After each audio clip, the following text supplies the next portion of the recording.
he is such a great character for any actor of a certain style. He's great because he's really smart. He's usually thought to be handsome, definitely the smartest guy in the room, eccentric, unpredictable, and the stories are wonderfully complicated and atmospheric.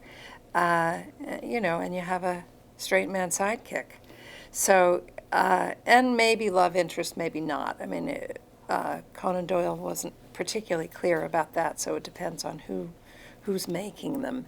No, they're like Jane Austen. They are evergreen to be done and reinterpreted and done again. I was at the BBC. Where was I? At the BBC, and somebody said, we're thinking of doing another Sherlock Holmes. I thought, really? Another one? As I had said, oh, another Pride and Prejudice. I did it again. I said, another Sherlock, and they said, yeah. I said, oh, okay. Who's writing it? And they said, Stephen Moffat. I said, oh, okay.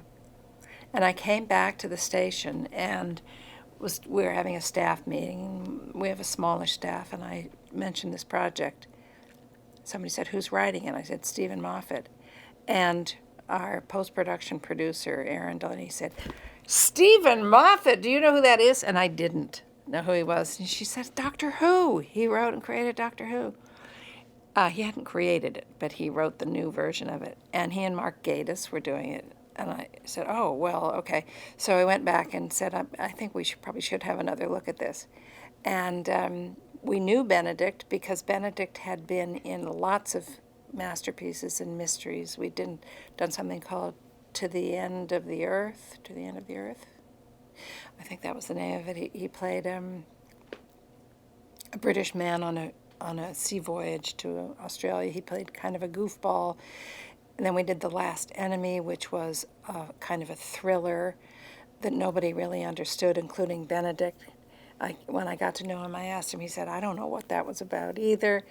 And he kept coming up being cast for everything. And I remember actually talking to a BBC executive for some project, and they said, we're thinking of Benedict Cumberbatch. And I said, Benedict Cumberbatch? I mean, he's in everything.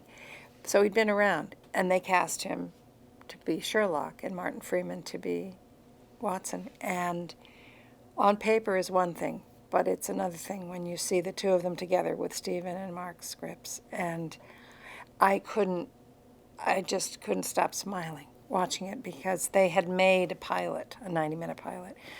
And I had the same feeling watching that I had watching Ian Richardson in the original House of Cards. There was a BBC production of House of Cards long before Kevin Spacey and all of that.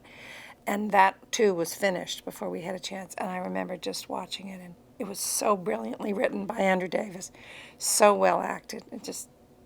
I can't put this on the air fast enough. And I had the same feeling about Sherlock. And it was a wild ride.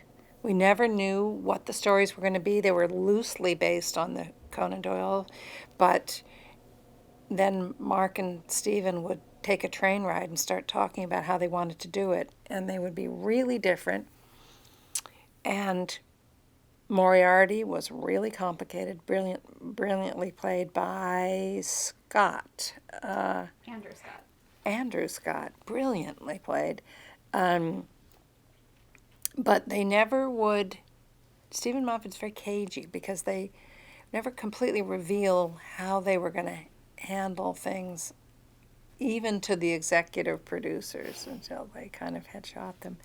And some of them, I have to say, I still don't understand some of the twists and turns in the plots. Like, how did that happen?